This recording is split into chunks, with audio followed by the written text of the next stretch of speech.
오늘 하나님께서 주시는 말씀은 사무엘상 29장 1절에서 11절 말씀입니다. 사무엘상 29장 1절에서 11절 말씀입니다. 제가 봉독해 드리겠습니다. 블레셋 사람들은 그들의 모든 군대를 아벡에 모았고 이스라엘 사람들은 이스라엘에 있는 샘 곁에 진쳤더라. 블레셋 사람들의 수령들은 수백 명씩 수천 명씩 인솔하여 나아가고 다윗과 그의 사람들은 아기스와 함께 그 뒤에서 나아가더니 블레셋 사람들의 방백들이 이르되 이 히브리 사람들이 무엇을 하렸느냐 하니 아기스가 블레셋 사람들의 방백들에게 이르되 이는 이스라엘 왕 사울의 신하 다윗이 아니냐. 그가 나와 함께 있는지 여러 날 여러 해로되 그가 망명하여 온 날부터 오늘까지 내가 그의 허물을 보지 못하였노라. 블레셋 사람의 방백들이 그에게 노한지라. 블레셋 방백들이 그에게 이르되 이 사람을 돌려보내어 왕이 그에게 정하신 그 처소로 가게 하소서. 그는 우리와 함께 싸움에 내려가지 못하리니 그가 전장에서 우리의 대적이 될까 하나이다. 그가 무엇으로 그 주와 다시 화합하리이까? 이 사람들의 머리로 하지 아니하겠나이까? 그들이 춤추며 노래하여 이르되 사울이 죽인 자는 천천히요 다윗은 만만이로다 하던 그 다윗이 아니니까 하니 아기스가 다윗을 불러 그에게 이르되 여호와께서 살아계심을 두고 맹세하노니 내가 정직하여 내게 온 날부터 오늘까지 내게 악이 있음을 보지 못하였으니 나와 함께 진중에 출입하는 것이 내 생각에는 좋으나 수령들이 너를 좋아하지 아니하니 그러므로 이제 너는 평안히 돌아가서 블레셋 사람들의 수령들에게 거슬러 보이게 하지 말라 하니라. 다윗이 아기스에게 이르되 내가 무엇을 하였나이까?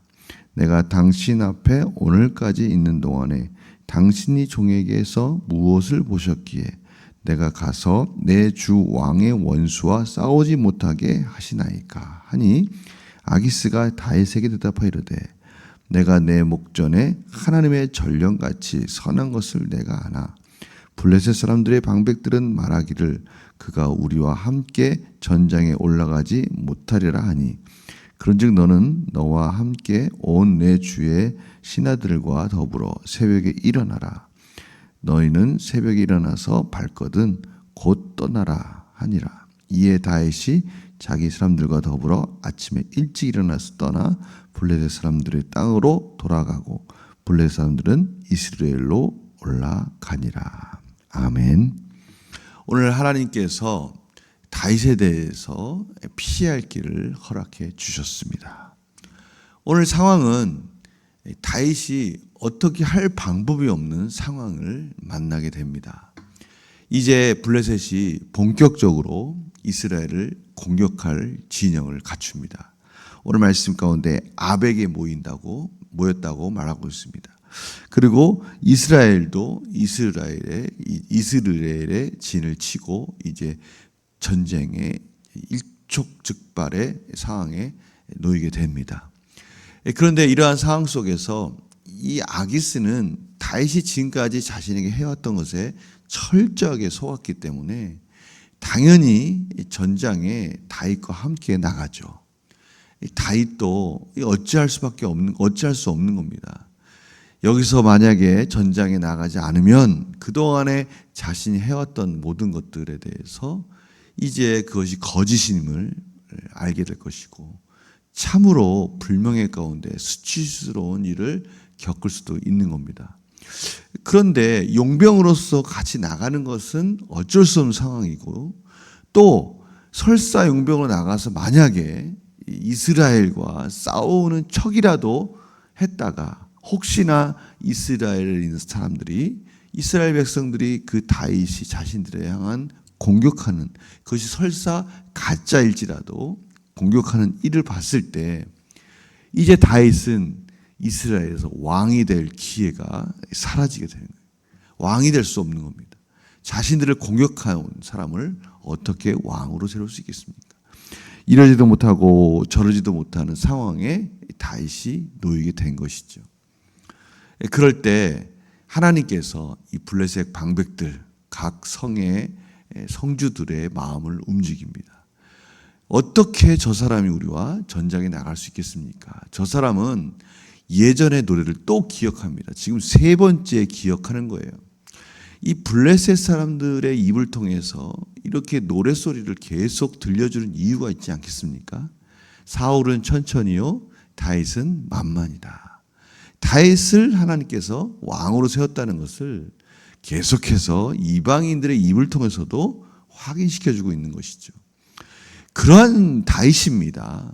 이스라엘 사람들이 그렇게 좋아했던 저 다윗, 저 사람이 이스라엘에게 갈 때 우리의 목을 가지고 가지 않겠습니까? 사울왕에게 갈 때 우리의 목을 가지고 가서 화합하지 않겠습니까? 어찌 저 사람을 믿을 수 있습니까? 라고 완전하게 다윗을 무시하고 다윗을 자기의 성으로 시글락으로 보내라고 말하는 것이죠. 이 아기스가 자기는 철저하게 다윗을 믿고 있었다라고 말을 아무리 할지라도 이 방백들이 그 거부하니까 도저히 방법이 없는 거예요. 그래서 다윗에게 좋은 말로 타이르지 않습니까? 나는 너를 완전히 믿는데 방백들이 너를 믿어주지 않구나. 그러니 어쩔 수 없이 너는 잠깐 너의 성 시글락으로 가 있어라 라고 말하는 거예요. 다시 또 이때다 싶으니까 또 거짓말로 아기스에게 우리는 그걸 립서비스라고 하지 않습니까? 좋은 말로 아기스에게 이렇게 이야기를 합니다. 다윗이 아기스에게 이르되 내가 무엇을 하였나이까? 내가 당신 앞에 오늘날까지 있는 동안에 당신이 종에게 무엇을 보셨기에 내가 가서 내 주 왕의 원수와 싸우지 못하게 하시나이까? 저의 마음을 왜 이렇게 몰라줍니까? 저는 나가서 당신의 종답게 용병답게 용감히 싸워서 당신의 원수 이스라엘을 쳐부술 준비가 되어 있습니다 라고 또 그럴싸하게 아기스의 마음에 드는 말을 해주는 겁니다. 그러나 속으로는 가슴이 철렁 내려앉다가 살았다 라고 그렇게 생각할 겁니다. 하나님이 피할 수 없는 극적인 상황에 다윗을 다시 건져주시는 장면을 저희들이 보게 됩니다. 저희들이 잘 아는 고린도전서 10장 13절 말씀이 생각납니다. 사람이 감당할 시험 밖에는 너희가 당한 것이 없나니 오직 하나님은 미쁘사 너희가 감당하지 못할 시험 당함을 허락하지 아니하시고 시험 당할 즈음에 또한 피할 길을 내사 너희로 능히 감당하게 하시느니라. 아멘. 하나님 오늘 이 상황 속에서 다윗을 피할 길을 극적으로 허락해 주셔서 다윗을 다시 한번 구원해 주신 모습을 저희들이 목격하게 되고 이 말씀이 참으로 맞구나라는 것을 다시 한번 오늘 상황을 통해서 다윗을 통해서 확인하게 되는 것이죠.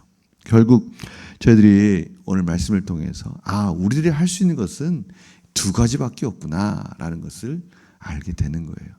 첫 번째는 뭘까요? 그렇습니다. 저희들이 할 수 있는 게 뭐가 있겠습니까? 저희들이 처한 상황이 어떻든 간에 버티는 겁니다. 버티는 거예요. 견디는 거죠. 인내하는 거예요. 설사 그 상황이 저희들의 이 짧은 이성을 가지고 합리적인 생각이 들지 않고 이해가 되지 않을지라도 그 상황을 하나님이 피할 길을 주실 수 있고 하나님이 허락하신 것이라는 것을 인정하고 참고 인내하는 것이 우리가 해야 할 일이다라는 것을 알게 되는 겁니다. 시편 105편 16절에서 19절에 보면요, 요셉에 대해서 이렇게 설명합니다. 그가 또 그 땅에 기근이 들게 하사 그들이 의지하고 있는 양식을 다 끊으셨도다. 하나님이 이렇게 말씀하십니다.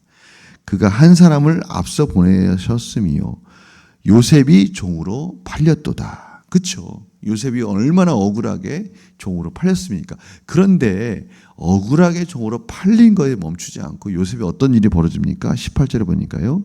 그의 발은 착고를 차고 그의 몸은 쇠사슬에 매였으니 그가 억울하게 또 감옥에까지 가지 않습니까? 이게 상황이 설명이 됩니까? 오늘 다윗과 같이 도망 다니기도 힘들어 죽겠는데 감옥에까지 간 겁니다. 다윗에게서의 감옥은 블레셋이에요. 꼼짝달싹할 수 없는 원수들의 땅까지 간 겁니다. 물론 그곳이 사울로부터 피할 수 있는 유일한 길이고 그곳에 있는 동안에 사울로부터 오는 두려움은 피했지만 그는 매번 아기스에게 그럴싸한 변명을 대면서 조공을 바쳐야 되는 참으로 힘든 상황에 있는 것은 똑같은 거죠. 그런데 요셉이 그의 발은 착고를 차고 그의 몸은 쇠사슬에 매인 상태가 돼버릴 정도니까 요셉은 이제 아무것도 할 수 있는 게 없는 거예요. 그냥 그 자리에서 버티는 거예요. 인내하는 것밖에 없어요. 오늘 그의 몸은 쇠사슬에 매였다고 그러는데 이 몸이라는 단어가요. 히브리 언어에 보면 이 혼이라는 단어와 또 같이 쓰입니다. 혼. 그러니까 이 요셉이 몸만 쇠사슬에 묶여 있는 것이 아니라 그의 혼까지 묶여 있는 거니까 얼마나 고통스러운 상태에 있는가를 설명하고 있는 것이죠. 근데 19절에 이렇게 나와 있습니다. 곧 여호와의 말씀이 응할 때까지라 그의 말씀이 그를 단련하였도다. 그의 말씀이, 하나님의 말씀이 이제 요셉을 단련시켜 주는 거예요. 젊은 나이에 국무총리가 될 때까지, 하나님의 뜻이 이루어질 때까지, 이스라엘을 구원할 준비를 할 때까지 요셉을 단련시켜 주는 거예요. 짧은 시일 내에. 지금 다윗이 그렇지 않습니까? 30살에 왕이 될 때까지 20대에 다윗을 속성으로 단련시켜 주시면서 왕으로 만들어가고 있는 중입니다. 다윗이 할 수 있는 건 뭐예요? 두 가지예요. 하나는 인내하며 버티는 거죠.